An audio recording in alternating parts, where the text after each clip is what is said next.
DNA.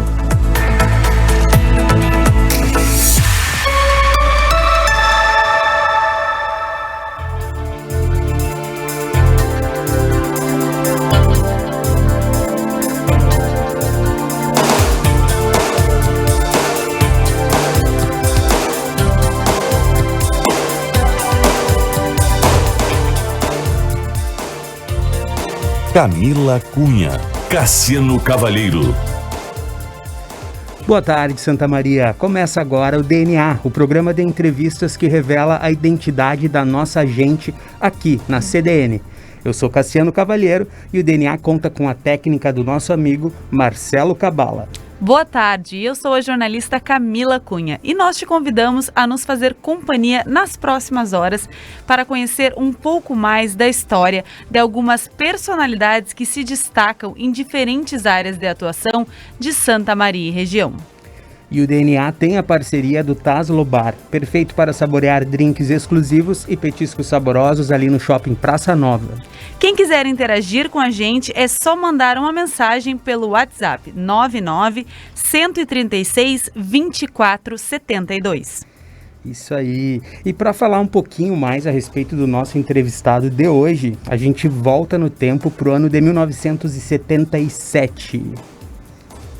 No mundo, em Porto Rico, foi o ano da criação da banda Menudos. Aí, o cara nasceu junto com os Menudos. No Brasil, o presidente Ernesto Geisel era Ernesto Geisel. Pelé disputava a última partida de futebol profissional e Raquel de Queiroz era a primeira mulher eleita para a Academia Brasileira de Letras. E aqui em Santa Maria era inaugurada a primeira indústria no Distrito Industrial de Santa Maria, a indústria de refrigerantes Von Tobel, a Coca-Cola. Morreram neste ano Romeu Beltrão, médico, escritor e professor de Santa Maria, Bortolo Borim Achuti, farmacêutico e um dos fotógrafos mais importantes daqui da cidade, Ari Sechela, conhecido médico da cidade, morreu também Elvis Presley, o rei do rock, e Clarice Lispector, escritora brasileira. Mas também nesse ano nasceram Bruno Mazeu, roteirista, ator e humorista, Camila Pitanga, atriz, Maria Rita, cantora. E no dia 12 de setembro de 1977, nasceu o nosso convidado de hoje, Atílio Alencar. Seja bem-vindo, Atílio. Boa tarde, pessoal. Obrigado. E obrigado pelas informações, Cassiano e Camila, porque eu mesmo não sabia que eu tinha a honra de ter nascido no ano em que o Menudo foi lançado. Imagina, cara. Isso quer dizer muita coisa. Não se reprima, imagina, tá fantástico pra mim. Olá, pessoal, tudo bom? Super, conivente ali, esse nascimento. Vamos falar um pouquinho mais de quem é o Atílio antes de começar esse bate-papo? Vamos para uma breve apresentação. Isso aí. Ele nasceu em Cachoeira do Sul, mas é radicado há 20 anos em Santa Maria. Produtor cultural, historiador, cronista e curador artístico, ele atua nas áreas do audiovisual, música e teatro. Foi um dos fundadores do Espaço Macondo Lugar e do Festival Macondo Circos. Junto ao Teatro Vagamundo, produziu o documentário Nas Margens do Riso, Quilombos de Alegria e Luta. Atualmente está envolvido em projetos audiovisuais que envolvem a memória e a cultura da cidade e as jornadas de vida das juventudes negras periféricas, além de assinar uma coluna semanal no Diário de Santa Maria, a coluna Plural. Entre as principais realizações recentes, consta a participação na produção do Festival Morro Estoque, que ocorre anualmente na região de Três Barras, em Santa Maria. Isso aí e muito mais. Atílio é um capítulo vivo dessa história, dessa cidade cultura. Atílio, bem-vindo ao DNA, bem-vindo à CDN. Não sei se tu já conhecia aqui, se já... Certa feita, conheci esse estúdio, já me agradei, achei fantástico. Assim, hoje, com 40 graus lá fora, tá ainda mais agradável. Né? É uma coisa assim, né? Um contraste. Mas bem-vindo mesmo. E a gente tá aqui para contar um pouquinho da tua história, não só cultural e daqui de Santa Maria de hoje, mas vamos mergulhar na história. Porque muita gente se pergunta, quem é o Atílio? De onde surgiu o Atílio? Vamos ver hoje, nosso primeiro quadro, que é o DNA Origem.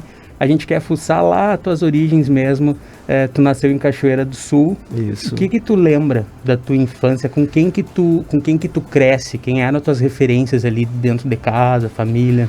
Olha, que legal, né, poder falar sobre isso. Geralmente eu conto esse tipo de coisa em mesa de bar, conversando com amigos, ouvindo de amigos, assim. Exatamente. A gente quer dividir com os nossos ouvintes que não têm essa oportunidade. Quem é o Atílio? Vamos trazer a mesa do bar para a rádio. 15 minutos de fama, quem não gosta, né? Com certeza. Gente, olha só, eu venho de Cachoeira do Sul, como vocês falaram. Venho de uma família bastante miscigenada. Minha família tem descendentes de indígenas, brancos, com certeza, negros. Então, assim, isso é uma coisa que, obviamente, lá atrás, criança, eu não elaborava. Hoje eu acho isso interessante pra caramba. Procuro mexer nessas raízes, descobrir mais sobre meu avô negro, sobre minha avó índia. Mas isso é uma análise que eu faço em retrospecto, né? Naquele momento, na infância, isso não eram elementos que eu conseguia ler, muito menos compreender. Mas vem de uma família de classe baixa, pobre, não me movimentei muito socialmente em relação a isso, né? Hoje sou classe média, remediada, digamos assim, trabalhar com produção cultural, salvo exceções no mainstream, no nível em que eu trabalho, a gente geralmente carece de uma certa precariedade, né? Não é um setor que te dá muita estabilidade. Mas voltando lá para Cachoeira do Sul, o que acontece é que eu tenho lembranças e, bom, o tema da memória me interessa muito, né? Eu sei que a gente formula constantemente e produz ficção com a própria memória, mas as coisas factuais que eu lembro da infância envolvem, na relação com a minha mãe, por exemplo, a quem eu tributo todo o meu interesse por literatura, por leitura e talvez por cultura como um todo. Ela me ensinou a escrever e a ler antes de entrar para a escola, antes de chegar à minha idade escolar. Eu lembro exatamente de ter uma relação com ela onde ela trabalhava o dia todo como dona de casa, ocupada com filho, com filha, dando conta dos afazeres domésticos que as mulheres que cuidam da casa sabem. Como é que era formulada a tua família? Mais irmãos, pai e mãe? Sim, mais um irmão mais velho, mais uma irmã mais velha também, cerca de uma década, né, 10, 11 anos mais velhos do que eu. Então eu era o caçula, fui o caçula, única criança da casa já quando nasço. E daí tem uma situação assim que não pretendo discorrer sobre ela, mas eu nasci porque meus pais haviam perdido uma filha, ainda criança, então assim, vem no rastro de uma perda, né, e eu ocupei um espaço ali, né, então, além de caçula, um filho muito querido por isso também, né, por essa atenção especial. Mas eu vinha contando que a minha mãe, então, me ensina a ler antes da idade escolar. Eu lembro que ela chegava à noite, quando ela conseguia se liberar um pouco dos seus trabalhos, lavar roupa, cuidar da casa, cozinhar, enfim, cuidar dos filhos. Eu insistia para ela ler para mim gibis, né? E ela sentava com toda a paciência e tal. A Tereza, o nome dela, já é falecida, infelizmente, ela lia para mim durante horas, assim, gibis, enfim, Disney, essas coisas assim, que, sei lá, eu tinha 5 anos, imagino. Até que um dia eu tenho essa memória muito clara. Eu não sei se eu invento um pouco ela, ou se foi assim exatamente. Mas eu lembro quando ela decidiu que eu deveria aprender a ler para poder aliviá-la, né, dessa função, dessa sobrecarga que ela tinha.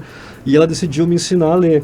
E isso é fato. Ela me ensinou a ler, não sei como, não sei qual metodologia ela utilizou, porque ela mesma tinha apenas 4ª série do ensino fundamental.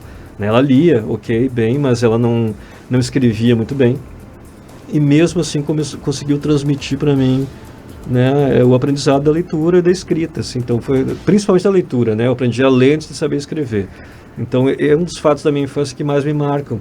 E o meu avô paterno, que era o Alcides, ele vinha de uma região da zona rural de Cachoeira do Sul chamada Porteira 7, que somente há pouco tempo eu consegui revisitar, até por um interesse assim de voltar às origens, olhar da onde vem minha família e tal.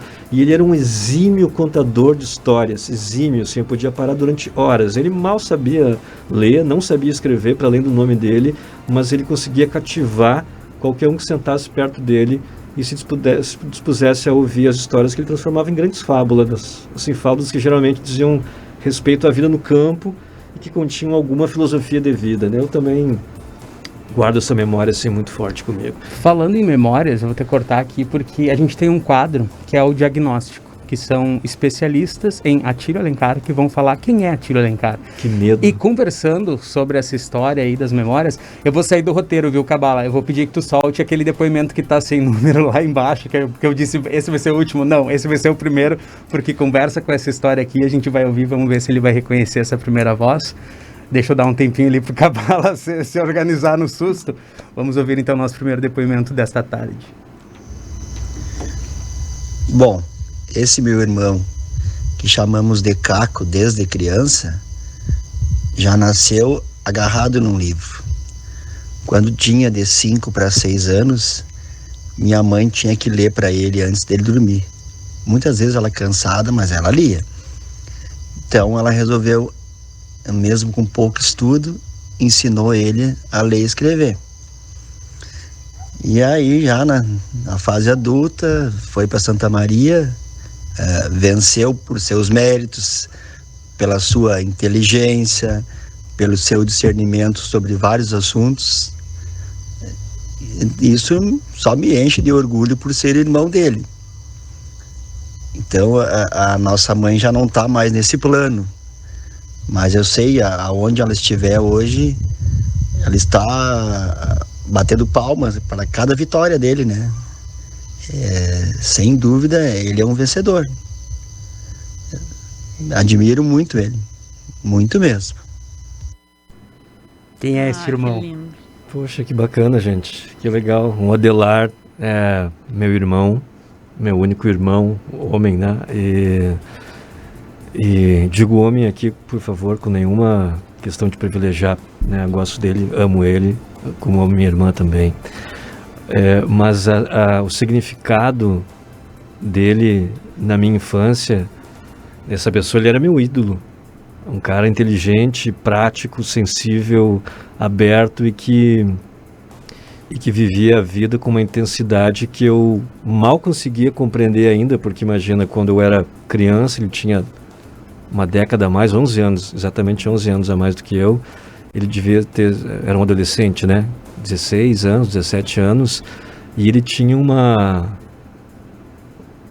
energia que ele tem ainda, óbvio, né? Mas uma vitalidade que naquele momento para mim assim era inspiradora. Eu queria viver as coisas que ele vivia, eu queria compreender as coisas que ele compreendia, eu queria ser generoso como ele era, enfim, e até nós vivemos momentos de afastamento, nunca por hostilidade, nunca por briga, nada parecido com isso, mas pela vida mesmo. E quando eu consegui reencontrá-lo, e hoje eu tenho uma sorte de poder conviver com ele com mais frequência quando vou a Cachoeira do Sul, e é um momento em que eu não sei, é um momento que, sabe quando a gente demora, no meu caso foi assim, a aprender de fato o valor da família, irmãos, irmãs, enfim, para mim ele é um elo com tudo que a nossa mãe queria pra gente, com tudo que significou ela poder ter criado os filhos dela com as dificuldades que criou, assim como meu pai também fez, e poxa, agradeço demais e fico muito feliz de ouvir isso dele. Ele talvez nem imagine o quanto é importante para mim ouvir isso. Obrigado. Atílio, eu ia te perguntar, mas acho que já ficou bem claro mais ou menos essa resposta. Em que momento da vida, dessa infância ou mais além, que tu percebeu esse caminho que tu iria trilhar da parte das artes, da história, mas pelo que eu entendi, isso já era muito presente com as leituras da tua mãe. Tem alguma memória específica que deu uma virada de chave e disse, não, isso eu quero para minha vida? Acho que sim, acho que eu consigo lembrar de um momento, porque esse momento que eu narrei da mãe, que o Adelar reforçou agora aqui, é um momento onde eu me encanto pela leitura. Já tinha, né? Já gostava de saber as histórias, eu ficava olhando os desenhos, minha mãe lendo e tal, mas quando eu domino isso, para mim sei lá, é o meu momento da humanidade descobrindo o fogo, assim, sabe? Se abriram as portas de mundos que eu não imaginava que pudessem existir, né? Então, mas tem um momento onde eu decido que eu vou trabalhar com alguma coisa, muito, já pensando em questões profissionais daí, né? Uhum. Mas de uma maneira muito vaga, muito mal elaborada. Quando eu tinha, sei lá, 12 anos de idade, eu trabalhava como jornaleiro, né? Eu ia pra rua às 6 horas da manhã vender jornais na esquina. Vendia o jornal Zero Hora, lembro disso. Ganhava mal pra caramba. Fica aqui o meu protesto até. Espero que hoje remunerem melhor os meninos e meninas que vendem jornal na rua.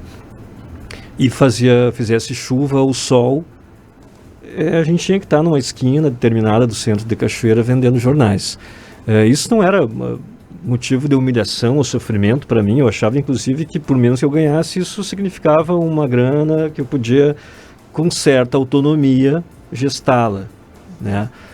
Mas então, por vender jornais, eu estava sempre lendo jornais também, né? Nos momentos onde dava tempo, né, de fazer isso, entre um freguês e outro, entre um cliente e outro, eu li um pouco a 0 hora.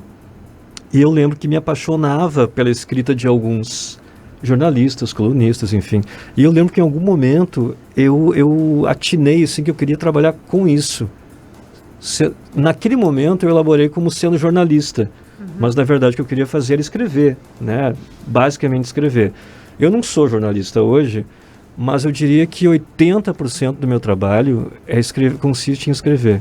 Seja a elaboração de um projeto, seja as narrativas que compõem o próprio desenvolvimento do projeto depois, né? Também escrevo crônicas, algumas delas publico no próprio jornal Diário de Santa Maria, me arrisco eventualmente em ficção, mas nada assim tão significativo.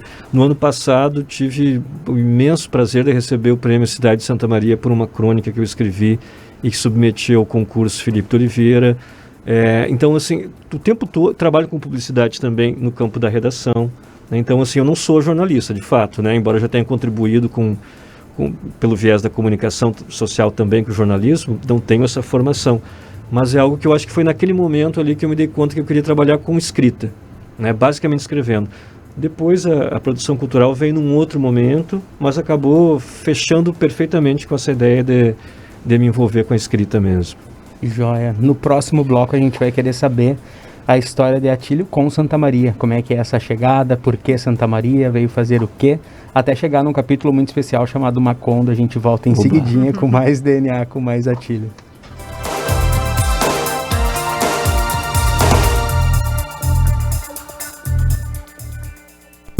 Já está disponível o aplicativo do Grupo Diário. Nele, você escuta a Rádio CDN 24 horas ao vivo e pode consumir todo o conteúdo do Diário e do BEI e da TV Diário. Tudo em um só lugar. Baixe agora. Disponível para Android.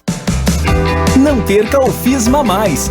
Faça sua matrícula até 31 de janeiro e consiga a bolsa de 30% de desconto para toda a sua graduação. Benefício exclusivo para aprovados no vestibular. Vagas limitadas. Conheça nossos cursos e formas de acesso. Confira o regulamento no site da FISMA. Para mais informações, acesse as redes FISMA pelo @fisma.faculdade. E você, empreendedor de Santa Maria? A Imembuí Microfinanças tem uma super novidade para você. O Juro Zero voltou. Agora você pode tirar até R$5.000, pagar em 10 vezes e sem nada de juros. É só ligar ou mandar um WhatsApp no 99926-7442. Ou ainda acessar nosso Facebook e Instagram, Imembuí Microfinanças. Há 20 anos, do lado do empreendedor. Obra na casa, no jardim, no seu dia, para solucionar, para trazer alegria e deixar o seu espaço muito mais feliz. Estamos aí. Andaime Camobi Máquinas, a locadora de Camobi. Para não complicar, para simplificar, ligue 3029-2251. Andaime Camobi Máquinas, a locadora de Camobi. Você está no trabalho e deu vontade de fazer o número 2? Isso não é mais problema. No banheiro da sua empresa agora tem Fricô, o primeiro bloqueador de odores do mercado. É só apertar 2 vezes antes de sentar no vaso e pronto! Só fica o cheirinho de Fricô no ar. A Cislimpa acertou em cheio, inovando mais uma vez. Conheça mais sobre o Fricô acessando cislimpa.com.br.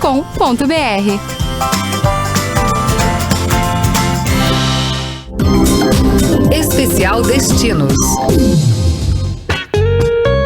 A Prefeitura de Nova Palma convida os moradores da região central do estado para visitar seu balneário municipal Atílio Alessio, localizado na sede do município com acesso por via asfaltada e boa estrutura para alimentação e recreação junto ao Rio Soturno.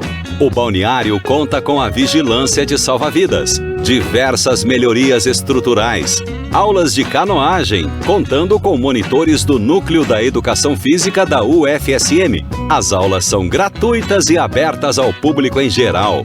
Bastando para participar, contatar com os instrutores no próprio balneário.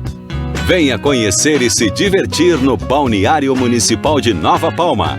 Contato para informações 55999185481. Seja assinante do Diário, receba as edições impressas na comodidade de sua casa. Modalidades e planos especiais que se adaptam a você. Ligue 3213-7272 e fale com a nossa central de atendimento. Diário, cada vez mais perto de você.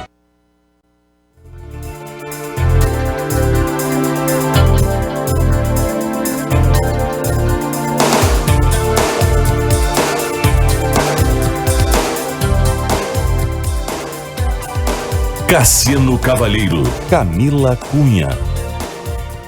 Estamos de volta com o DNA, a identidade da nossa gente. Eu sou Camila Cunha e sigo ao lado do meu colega Cassiano Cavalheiro e do nosso entrevistado de hoje, Atílio Alencar. E o DNA tem a parceria do Taslo Bar, perfeito para saborear drinks exclusivos e petiscos saborosos ali no Shopping Praça Nova. Lancei uma questão ali antes de encerrar o primeiro bloco a respeito de Santa Maria e Atílio. Como é que surge esse casamento? Por que tu vem? Quando que tu vem? Já conhecia a cidade? Não, eu não conhecia a cidade até próximo aos meus 20 anos da idade. Mas Santa Maria já era presente na minha vida por um viés curioso, porque assim, Cachoeira do Sul, que é uma cidade bastante antiga, mais até que Santa Maria, mas naquele momento a gente assistia a TV, dá para falar o nome da estação aqui, TV? A gente assistia sempre Jornal do Almoço em casa, essas coisas e tal, e a sucursal que transmitia as notícias do interior era de Santa Maria. Então a gente tinha muito mais notícia sobre a vida cultural e política de Santa Maria, por exemplo, pela TV, do que da própria Cachoeira do Sul, que não tinha... Talvez tivesse um canal pequeno que falasse disso, mas não era um canal que a gente assistia. Então, pela RBS, pela TV, Santa Maria já era muito presente. Então, mas eu só vinha conhecer depois de um momento em que eu conheci um pessoal de Santa Maria, jovens, como eu, que naquele momento tinham lá seus 20 anos, que iam para Cachoeira, porque tinham parentes lá. E nas conversas e tal, e envolvendo isso, namorada de juventude, essas coisas, a Universidade Federal de Santa Maria começou a ganhar um corpo para mim. Eu era então formado no ensino médio, a gente nem fala hoje em dia mais formado, né? Mas não tinha grandes expectativas quanto a cursar uma faculdade, mas o convívio com essas pessoas acabou me estimulando a prestar vestibular para História. Eu lembro que eu não tinha grana para fazer pré-vestibular, então eu estudei em casa e também, né, bastante gente compartilhando material comigo, pré-vestibular, e eu decidi fazer o concurso vestibular em 2001 para História na Federal de Santa Maria, na UFSM, e passei, naquele ano eu passei, sim, fiquei muito feliz que passei, e passei em boa parte por causa das provas era um outro sistema na época, eram 23 questões por prova, e minhas grandes pontuações, as que me aprovaram, foram nas áreas de humanas, né? Eu fui muito bem em História, Português, Literatura, Redação fui muito bem, e eu lembro que Matemática, Física, eu fui só na pontuação mínima ali que era o exigido, né? Daí foi passando no vestibular que eu vim morar aqui, eu já conhecia daí Santa Maria quando eu vim morar aqui. Quando eu fiz o vestibular, conhecia já há uns 2, 3 anos. Eu conheci Santa Maria 97, 98, quando a minha grande referência de vida noturna na cidade era o DCE. Eu fiquei completamente encantado, deslumbrado, apavorado quando eu conheci a boate do DCE, porque Cachoeira, não sendo uma cidade minúscula, também não tem, assim, né? Tem uma cultura de convívio de rua, boates convencionais, mas não tinha nada parecido com aquele universo alternativo que era a boate do DCE, que para mim foi muito inspirador no primeiro momento. Então, estamos falando de boate, não temos como não já aproveitar o gancho e falar sobre o Macondo, que até hoje, quanto tempo que o Macondo fechou, mais ou menos? Olha, eu não lembro direito quando ele fechou, porque eu já não tinha mais vínculo, né? Eu acredito que foi em 2017, 2018 que ele tem encerrado atividades. Né? Por aí. E até Vai hoje fazer uns 5 a gente, anos, eu acho. até hoje a gente escuta o pessoal falando das saudades do Macondo e tal. Então conta pra gente como que foi o início do Macondo, como que vocês decidiram. Tá, Camila, eu vou tentar ser breve. Me cortem, porque eu nunca consigo ser breve quando eu falo do Macondo. Bom, o Macondo Lugar, também é importante falar, o Macondo, quando foi encerrado, eu já não fazia mais parte como sócio. Eu saí em 2013, metade de 2013, depois da tragédia da Kiss, né? Tinha uma ressaca desse trabalho com noite que foi pesado para mim e, somado a algumas outras questões, determinaram que eu me afastasse. Mas, recuando no tempo, o Macondo é uma ideia... Bom, o Macondo, para quem ainda não sabe, a gente tirou esse nome, né? Não inventamos esse nome. Muita gente queria compreender se esse nome fazia referência à maconha, por exemplo. Não fazia referência à maconha. Macondo é o nome de uma cidade que o escritor colombiano Gabriel García Márquez criou e que figura em vários livros dele, na sua obra, como o local onde a trama se desenrola. E a gente, num pequeno grupo de amigos, eu, Jefferson, o Mano, que é o Paulo, que saiu muito cedo da sociedade também, a gente sentia uma ligação, um vínculo com o livro 100 Anos de Solidão, do García Márquez. Era um apaixonamento, um encantamento compartilhado. E a gente tinha aquela ideia um tanto deslumbrada de jovens universitários, bem jovens mesmo ainda, de ter um bar. Um dia criar um bar e tal, mas a gente não tinha muita noção. A gente sabia que queria que fosse um espaço não convencional, acolhedor, para as diferenças, que fosse expressivo, que desse espaço para as mais variadas linguagens e comportamentos se expressarem, né? Mas isso era utópico, era uma coisa que a gente não sabia. Isso era 2000 e... Olha, quando a gente inaugura o Macondo, é março de 2005. Agora, em março desse ano, faz 17 anos que o Macondo foi criado. A gente não tinha capital para abrir o bar, né? Quando a gente decidiu, de fato, abrir, a gente tinha se formado em 2004 na universidade, nossos cursos. A gente foi morar onde hoje é o Espaço Cultural Victório Facim. Eu falo isso rindo, não porque o lugar não é risível, o lugar é perfeito, é maravilhoso, mas nós fomos morar lá quando era um teatro em obras, em construção, em reconstrução. Fomos morar lá com o Cristiano, com o bando, o pessoal que tocava o TUI, né, o Teatro Universitário Independente. Nós tivemos um limbo que foi todo o verão de 2005 sem saber o que a gente ia fazer para viver em Santa Maria. E a gente decidiu que esse era o momento de abrir um bar. O bar, e já tinha nome, só podia ser Macondo, que a gente só acrescentou o lugar depois para dar uma identidade específica para ele, porque Macondo ficaria genérico, né? Porque muitos lugares homenageiam a Macondo do García Márquez. E nessa época a gente vendia caipirinha de manga na rua, nas praças. A gente tinha um carrinho de supermercado, não me pergunte como, mas a gente tinha. E a gente, sabe por quê? Porque a gente mapeou frutas da época que eram fáceis da gente obter sem pagar, apanhando, colhendo direto nas árvores, né? Então a gente colhia mangas, tinha feito um mapeamento já de árvores de manga, pés de manga pela cidade.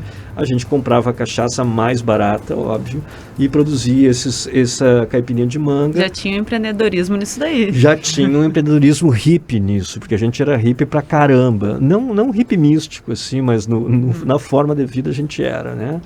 Bocas de sino limpando as calçadas de Santa Maria. E a gente então começou a juntar uma grana com isso, que era pouca, obviamente muito pouco, mas a gente entendeu também que dava para organizar umas coisas. E começamos, um pouco antes disso, a organizar eventos no próprio DCE, porque como moradores da Casa do Estudante, a gente tinha o direito de propor a utilização. Para quem não sabe, o espaço da boate do DCE, que não existe mais, ela é de gestão da Casa do Estudante. Então a gente solicitava e podia usar os sábados, e começamos a organizar festas lá que deram origem a essa ideia de ter um espaço de eventos, um bar, enfim.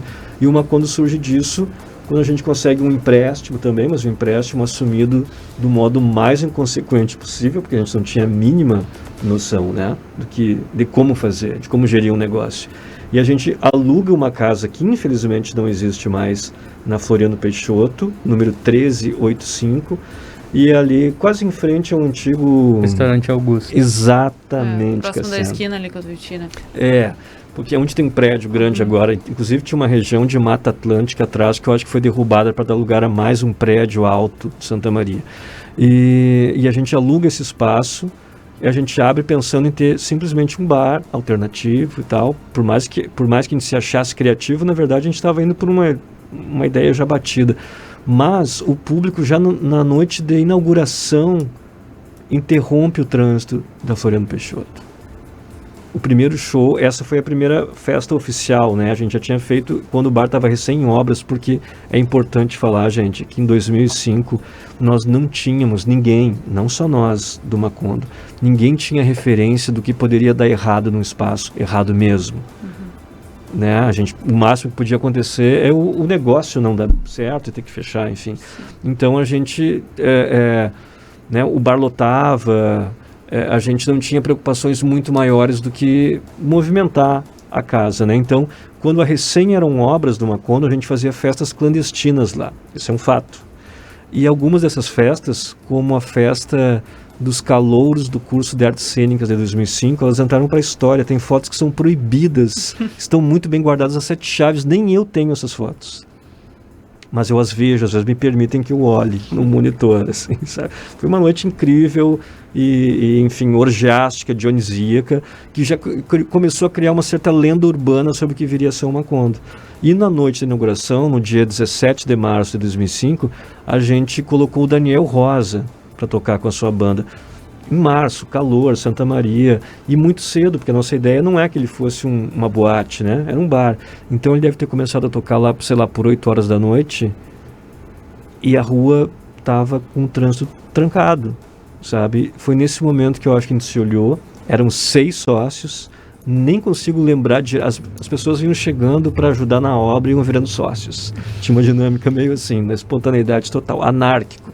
E eu lembro que a gente se olhou e falou, olha, esse negócio, como negócio, pode dar certo também. Resumidamente, foi assim que a gente começou o Macondo.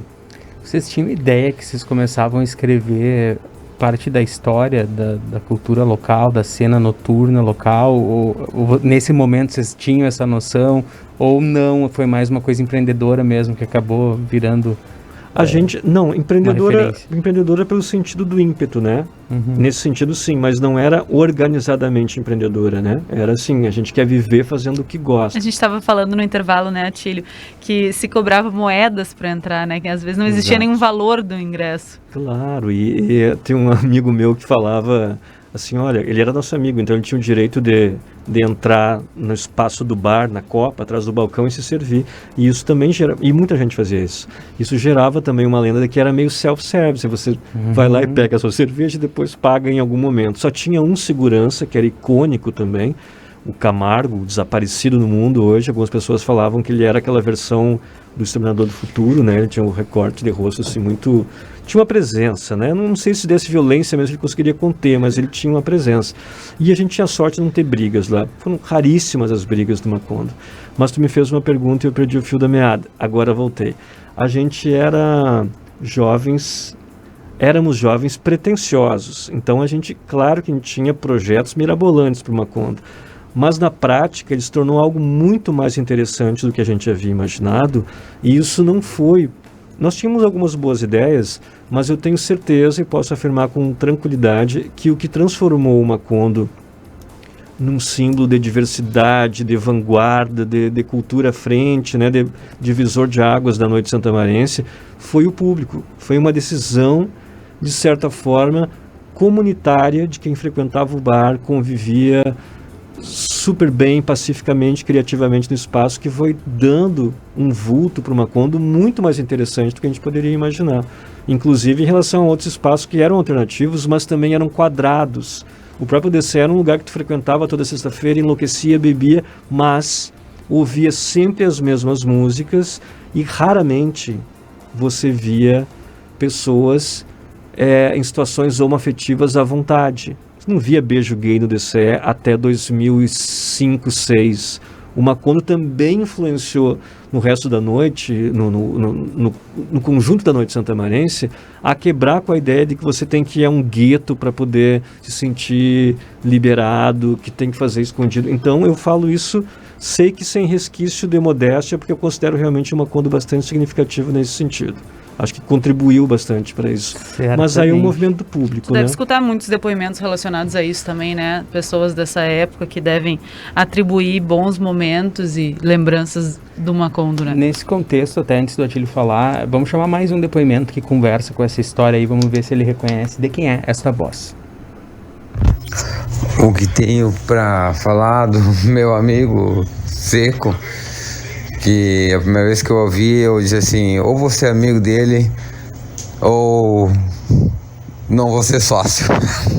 Enfim, foi muito efêmero e fugaz, mas muito intenso, sabe? Um vinho muito marcante. E foi, leva até hoje, cara, leva até hoje. Ó, Seco, obrigado por essa pequena passagem da sua vida estar presente, mas eu te levo até hoje no coração. Tem uma foto tua na carteira, tu sabe, eu acho.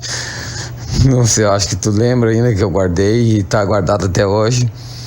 E sempre procuro fazer o melhor e pensando assim, será que ele ainda seria meu amigo? Ele é meu amigo.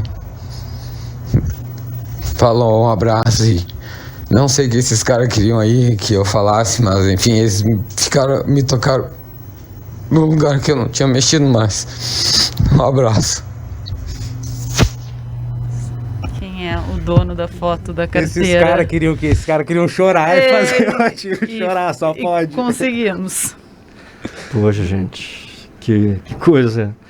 O Mano, meu amigo eterno, cara, ele nunca tem que se perguntar jamais se a gente seria ou é amigo. A gente é amigo essencial para a vida toda. Como eu sou amigo de pessoas com quem eu não convivo mais e eventualmente posso ter me afastado, mas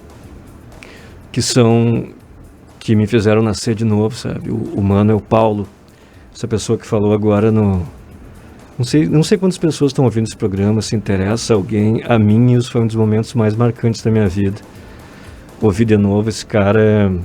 Eu não sei nem descrever, para quem conheceu e foi amigo do Mano, ele era a energia mais pura, intensa, inquieta, criativa, impetuosa, franca que eu já conheci na minha vida adulta.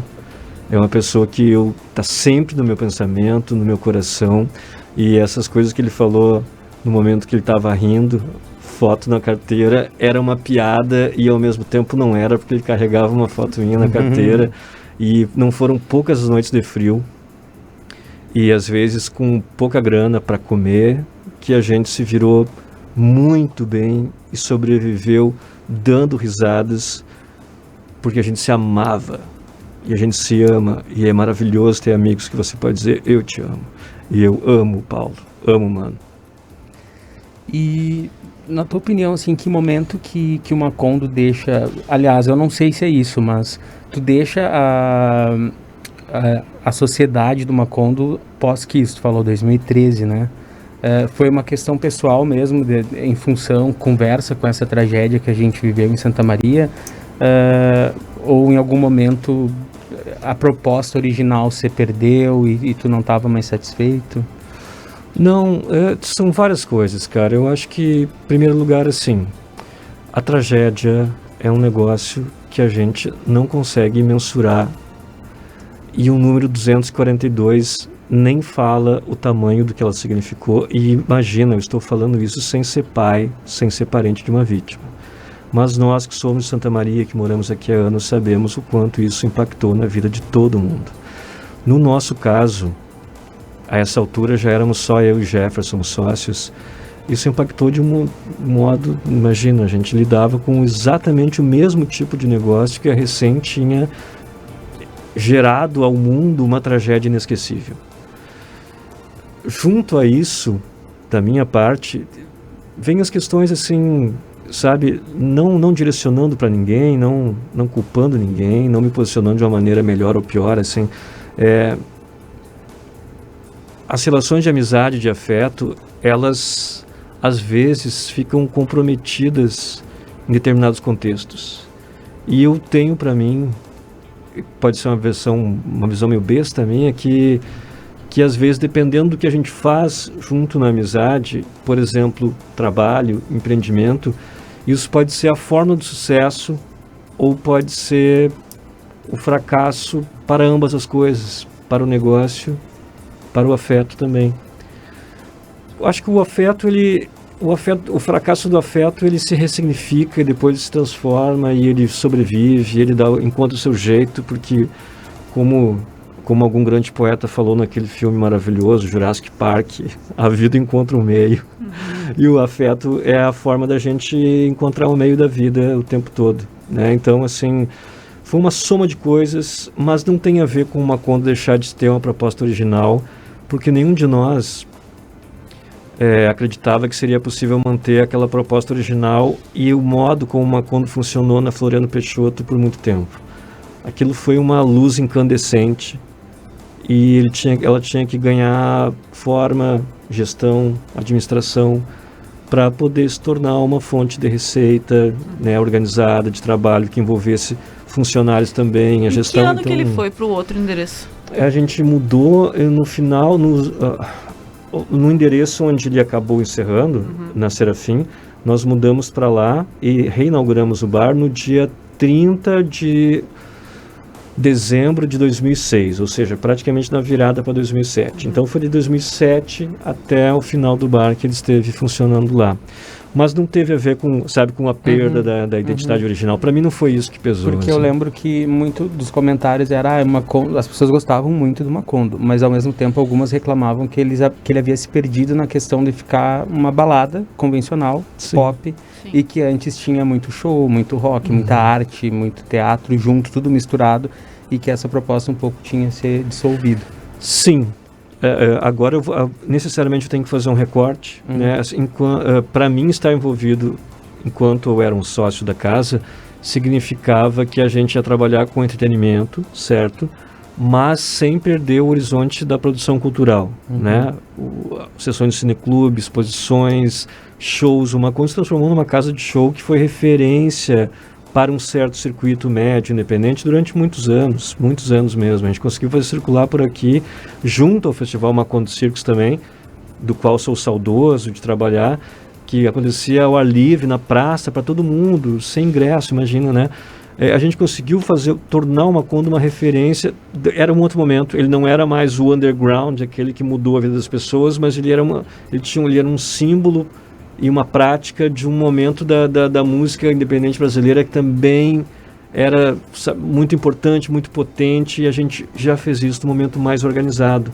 Eu não tenho nada contra baladas, amo-as, tanto quanto frequentador, já não frequento muito, mas como organizador, produtor, promotor, enfim, mas eu ainda faço um pouquinho essa diferenciação. Eu acho que é importante, de alguma maneira, tentar buscar alguma coisa que não seja só o óbvio, só a balada pela balada, que 90% das pessoas querem e é legal, mas eu acho que é necessário, às vezes, remar um pouquinho contra a maré também, tensionar um limite e abrir propostas para gerar interesse por outras coisas também, sabe? Então, minha resposta seria Foi essa. difícil sair do Macondo? Foi difícil. Eu guardo saudade, guardo mágoa, guardo boas lembranças, guardo frustrações, O Macondo não sai de mim. Eu saí do Macondo, mas é uma coisa que para mim significará para o resto da vida, né? E agora a gente tem que ir para o intervalo. Eu não queria ir para o intervalo, eu queria pular esse intervalo, mas a gente vai ter que ir. Não sei. Eu vou continuar aqui sem intervalo, depois o Cabala se ajeita ali com a... Patrocinadores, desculpa, né? Depois a gente vai dar um espaço aqui. Isso, a gente dobra o intervalo na próxima. Atílio, como é que tá hoje em dia a tua rotina, sabe? O que o Atílio de agora diria lá pro Atílio que estava indeciso em sair ou até em abrir o Macondo? Como é que tá a tua produção, a tua vida? Bom, primeiro, eu estou vivo e com saúde quase no final de uma pandemia global, né? Por isso que ela se chama pandemia. Então eu sou privilegiado por isso. em referência ao que o meu irmão Adelar falou, eu me considero vencedor, não nesse sentido besta de ter chegado em algum lugar, ou lá, mas me considero, e nem muito menos por ter grana, né?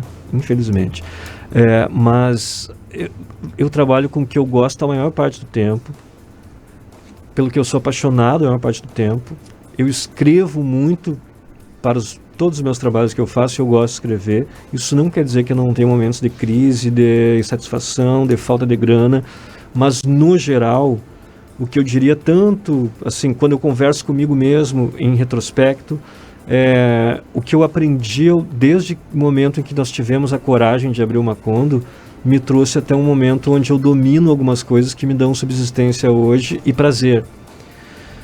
E também diria para aquele momento de insegurança, para aquele eu inseguro no momento da saída do Macondo, que teve o seu lado, o aspecto saudável, de fato assumir a minha verve de produtor, de me envolver mais com teatro, com audiovisual, com música sempre, claro, mas também de repente eu poderia ter me acomodado num formato. Eu acho que isso alguma coisa a gente vai se acomodando, porque a idade vai exigindo também, claro, e eu já não cozinho na primeira fervura, mas eu acabei me especializando em algumas coisas, e especializar nem sempre é ruim. Eu me interessei, pesquisei mais, aprofundei, trabalho com muita gente maravilhosa. O Morrostock me dá essa oportunidade. Eu trabalho para o Rockers, é importante, muita gente acha que eu tenho uma sociedade com rockers ou que eu defino. Não, eu trabalho para o Rockers, não é nenhuma relação formalizada, eu trabalho porque eu faço a agenda da casa, a maior parte dela, consigo fazer coisas lá. Infelizmente não conseguimos retomar os shows ainda, porque no momento não, né? Mas as festas retornaram, enfim. Mas eu acho que a gente muda porque muda todo mundo também, né? E aquilo que foi possível fazer com o Macondo não seria possível fazer tal e qual hoje. Eu ia te perguntar, tu a acha nossa que... pergunta, né, Camila? A gente estava pensando, um Macondo 2.0. Ele funcionaria e ele existiria daquele Macondo que a gente está falando lá do princípio, de todas as ideias que vocês tiveram lá no início, tu acha que se adaptaria aos dias de hoje? Não, acho que não. Acho que não, porque assim, os interesses mudaram, aquilo que eu falei, que o público transformou o Macondo e fez o Macondo junto, é algo que assim só aconteceu porque havia um interesse por aquilo, uma mobilização, um desejo. Hoje, as pessoas mais jovens, que são as pessoas que movimentam esse tipo de coisa de fato, têm interesses diversos, amam a noite, gostam da noite, mas embora muita gente curta, né, ambientes criativos e tal, assim, mas aquela conjunção de fatores, ela não é repetível, reprodutível de forma artificial. Aquilo teve muito de espontaneidade, sabe? Participação de muita gente, que eu seria injusto de citar 1 ou 2 ou 3 aqui, porque eu falo de muita gente mesmo, centenas de pessoas dando corpo para uma proposta. É uma sinergia de um momento fora daquela circunstância. Eu poderia dizer, vou abrir um Macondo outra vez. Esse nome, inclusive, não deve nada a ninguém, porque é o nome do Garcia Marques, né? Beleza, dá uma diferenciada lá. Mas eu acho que seria uma proposta fraudulenta se quisesse levar as pessoas a crer que é possível recuperar, resgatar. Exatamente. Mas isso. E se alguém quisesse, tá? Porque ainda se fala muito dos órfãos do Macondo. Eu escuto até hoje o pessoal dizendo, mas nunca teve nada próximo do Macondo, e tu tá explicando que acredita que de fato não teria. Mas se alguém quisesse investir nesse espaço que se diz sentir em falta ainda, por que caminho tu acha que ela deveria seguir? Bom, o caminho de observar o mundo como ele é hoje, não ser movido apenas pela nostalgia, porque eu sou nostálgico também, sei como é isso, mas acho que na prática a nostalgia não funciona. Eu acho que ela às vezes nos aprisiona. Eu tenho saudades, tenho nostalgia, mas entendo o quanto isso não pode me limitar também. E eu acho que um Macondo, ou algo parecido com um Macondo hoje, para quem tivesse grana para investir, teria que ter uma reformulação sensível de entender o que é o mundo da cultura pop, alternativa, o que for hoje, né? Porque lá naquela época você declarava na precariedade do espaço já que era alternativo, e as pessoas compravam isso porque estavam envolvidas, né, afetivamente com a ideia e viviam isso mesmo. Agora eu acho que poderia soar até meio pedante querer reproduzir isso, sabe? Isso, exatamente, tal e qual. Mas o Macondo tem várias épocas, né? E você de repente pode querer fazer uma coisa mais parecida como era o momento casa de shows, um momento mais última fase, que era só a balada. Então, não digo que seria impossível como um empreendimento. Agora, aquilo que foi o Macondo naquele momento, mesmo que fosse eu reabrindo hoje, anunciando aqui, eu jamais diria que ele é o resgate do que o Macondo foi. Era outra época, né? Acho que esse resgate é impossível. Vamos ouvir mais 2 depoimentos. Eu tenho um monte de depoimentos aqui que não vai dar tempo, eu acho, porque a gente está nos últimos minutos, mas vamos ouvir mais 2.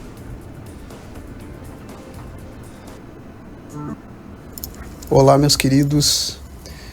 Conheço o Atílio Alencar, o andarilho, cronista de mão cheia da nossa cidade, um produtor cultural incansável e também ex-sócio proprietário de uma das casas mais incríveis que Santa Maria já teve, a nostálgica e arquetípica Macondo Lugar. Mas conheço também o Atílio, melhor amigo, companhia de noites muito felizes e algumas difíceis, as quais sem ele não teriam se tornado ou verso ou graça. É muita sorte ter ele na minha vida. Eu admiro esse cara demais. Um beijo grande para ele e para todos vocês.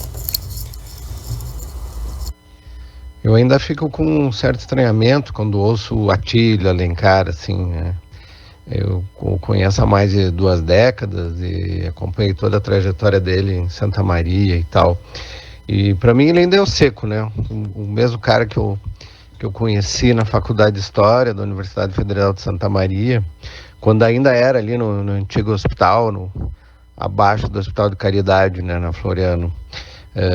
Eu como professor e ele como aluno, né? E era o Seco, sempre foi o Seco. Isso era antes dele ter sido alçado à condição de celebridade da cidade e continuou sendo, né, até agora, né?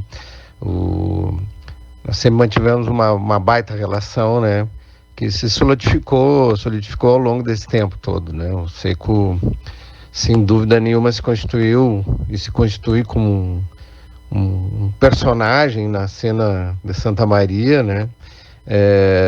Não só cultural, mas política, né?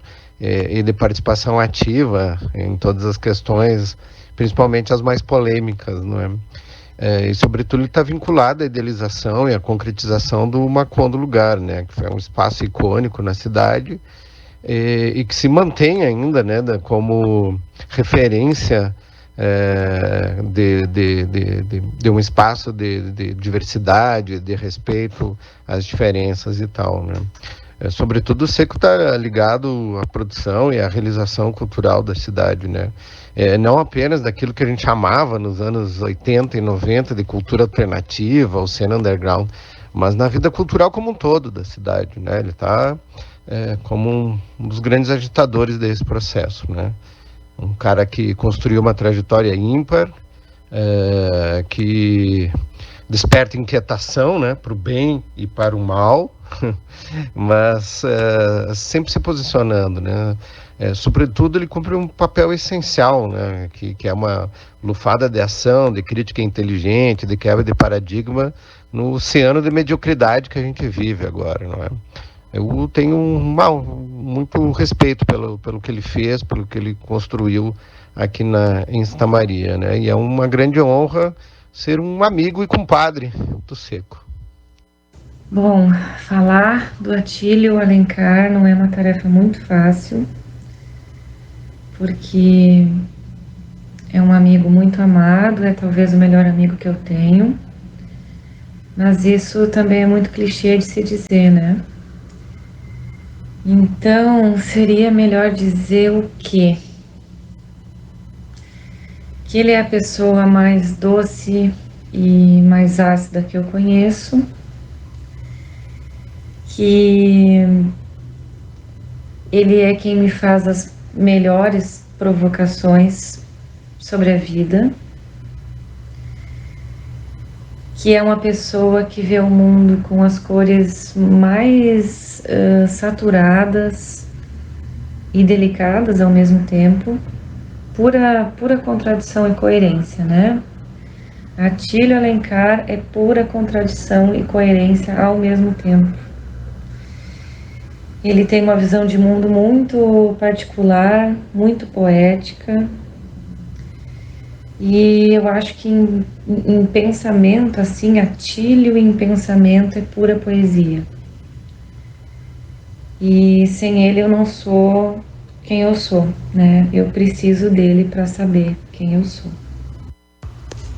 Atílio Alencar. O que dizer? Não. Ariete pra Porta de Carvalho.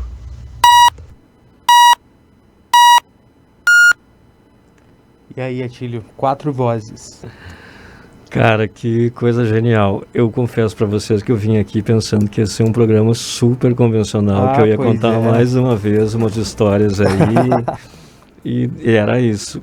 Olha, não sei se eu parabenizo ou eu reclamo, protesto, né? Porque aliás, eu não estava preparado. Culpa de Rodrigo Ricordi, careca, que fez toda a produção, conseguiu todos os depoimentos, está nos ouvindo. Ele está nos ouvindo lá na redação.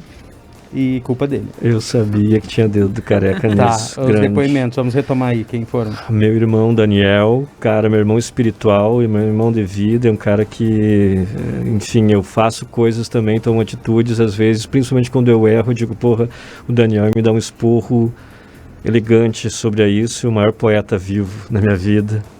Gilvan. A gente já tá no final do programa, eu vou te ajudar aqui, o Gilvan, a Priscila e o Laed. E fiquei devendo um áudio da Gabriela que eu vou encaminhar pro Atílio pelo WhatsApp. Muito obrigado a todo mundo que mandou depoimento. Atílio, eu queria ficar conversando, eu quero fazer DNA todos os dias agora da semana contigo. Cara, obrigado, gente. Camila, Cassiano, obrigado, e que sacanagem também que vocês me fizeram. Não sabia que era um arquivo confidencial. Cara. Mas, assim, já está convidadíssimo para vir uma próxima vez para contar mais coisas, como a gente falou. Vamos fazer uma segunda temporada dessa conversa. Como a gente falou, tem muita história para falar, muito Atílio aí para todo mundo ouvir. E muito obrigado por ter vindo aqui. A gente sabe que tu tá na correria, produção, sexta-feira, show no Teatro 13 de Maio. Dá o teu serviço aí e vamos embora. Felipe Cato, Circuito Orelhas apresenta Felipe Cato, Eveline, Agosta e Gabro Demais. Vai estar lindo, ainda tem ingressos no Simpla e também na bilheteria do Teatro 13 de Maio, mas realmente agora eu não consigo nem fazer esse trabalho mais burocrático aqui. Obrigado demais, gente. Abraços. A gente que agradece. E a gente volta amanhã com mais DNA. Obrigadão, Atílio. Tchau, tchau. Até mais.